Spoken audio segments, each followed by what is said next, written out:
হরে কৃষ্ণ মহাপ্রসাদ চ্যানেলে আপনাদের সবাইকে স্বাগত। আজ আমি ছট পুজো স্পেশাল ঠেকুয়া বানিয়ে আপনাদেরকে দেখাবো। এই ঠেকুয়া বিহারের একটি বিখ্যাত মিষ্টি। সাবস্ক্রাইব করুন আমার ইউটিউব চ্যানেলকে আর তার সাথে বেল আইকনটি প্রেস করার পর অল নোটিফিকেশানে ক্লিক করুন আমার রান্না সবার প্রথম দেখার জন্য। তাহলে চলুন আমি এখন ঠেকুয়া বানানো শুরু করি। ঠেকুয়া বানানোর জন্য আমি এখানে 1 কাপ পরিমাণ আটা নিয়েছি, অর্থাৎ 240 ml। এবার এই আটার হাফ সুজি আমি এর মধ্যে দিলাম। একই মাপের চিনি এখানে দিচ্ছি। এখন আমি এর মধ্যে হাফ চামচ পরিমাণ মৌরি দিয়ে দিচ্ছি। এবার প্রথমে এই উপকরণগুলোকে আমি হাত দিয়ে মিশিয়ে নেব। সব কিছু হাত দিয়ে ভালো করে মিশিয়ে নেওয়ার পর আমি এখানে হাফ কাপ পরিমাণ নারকেল কোড়া দিয়ে দিচ্ছি। এবার নারকেল কোড়ার সঙ্গেও এগুলোকে খুব ভালো করে হাত দিয়ে মিশিয়ে নিতে হবে। এখন আমি এর মধ্যে হাফ কাপ ঘি দিয়ে দিচ্ছি।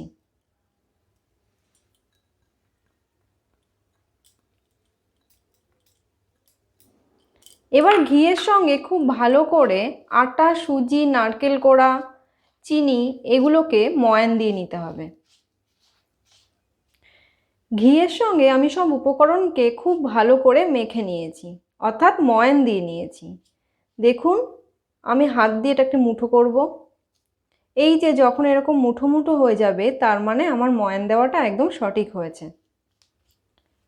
এখন আমি এর মধ্যে অল্প অল্প করে জল অ্যাড করব এবং একটা শক্ত ডো তৈরি করব।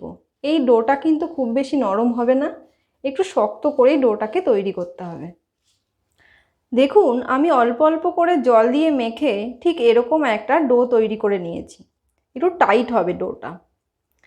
এখন আমি এখান থেকে একটু হাতে নেব, চেপে চেপে মুঠো করার পরে হাতে গোল করব, গোল করে চাপ দেব একটু, যেভাবে প্যারা সন্দেশ বানানো হয়। সাইডগুলো আঙুল দিয়ে দিয়ে একটু জোড়া দিয়ে দেব। এবার আমি এখানে একটা ডিজাইন করে আপনাদেরকে দেখাবো।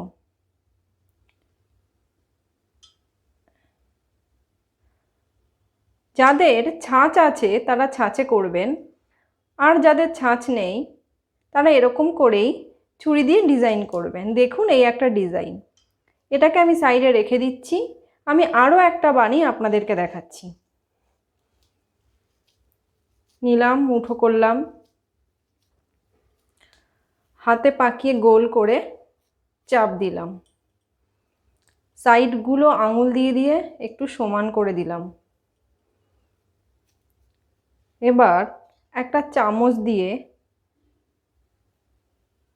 মাঝখানটা এরকম দাগ দাগ করে দিলাম। এরকম করে আমি আরও একটা ডিজাইন আপনাদেরকে দেখাচ্ছি।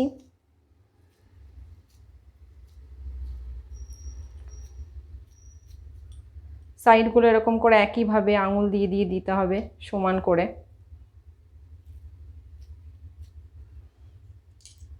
তারপরে ছুরির সাহায্যে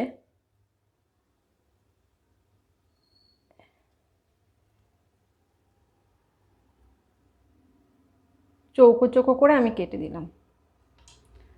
তো এই রকমভাবে আমি বাকি ঠেকুয়াগুলোকে বানিয়ে নেব। আমি একে একে সব ঠেকুয়াগুলোকে বানিয়ে নিয়েছি। এখন আমি এই ঠেকুয়াগুলোকে তেলে ভেজে নেব। ঠেকুয়াগুলো ভাজার জন্য আমি এখানে কড়াইতে 1 কাপ পরিমাণ সূর্যমুখী তেল গরম করতে বসিয়েছি। আমি এখানে যাতে তেল চিপচিপে না হয় তার জন্য সূর্যমুখী তেল ব্যবহার করছি। আপনারা চাইলে এমনি সাদা তেলও এখানে ব্যবহার করতে পারেন।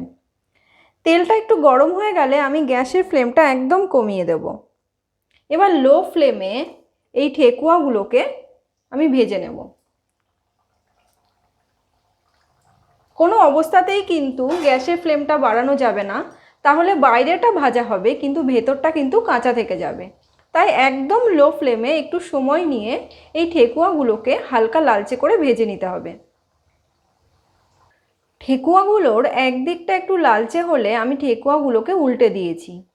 এখন এই উল্টো দিকটাও একটু লাল লাল হলে আমি ঠেকুয়াগুলোকে তুলে নেব। দেখুন ঠেকুয়াগুলো একটু ডিপ লালচে লালচে হয়ে গেছে। এখন আমি এই ঠেকুয়াগুলোকে তেল ঝরিয়ে তুলে নেব। ঠেকুয়ার রং কিন্তু একটু ডিপ ব্রাউন হয়, হালকা ব্রাউন হবে না। তাই এরকম একটু ডিপ ব্রাউন হলেই ঠেকুয়াগুলোকে তেল ঝরিয়ে তুলে নিতে হবে। এইভাবে আমি বাকি ঠেকুয়াগুলোকে ভেজে নেব।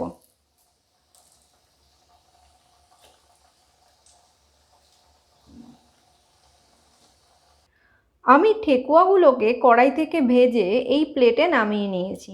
এখন আমি দেখাবো ঠেকুয়াগুলো কতটা ক্রিস্পি হয়েছে। দেখুন আমি একটা ঠেকুয়া নিলাম, একটু আওয়াজ করছি প্লেটে, দেখুন আওয়াজ হচ্ছে, তার মানে ঠেকুয়াগুলো খুব মুচমুচে হয়েছে।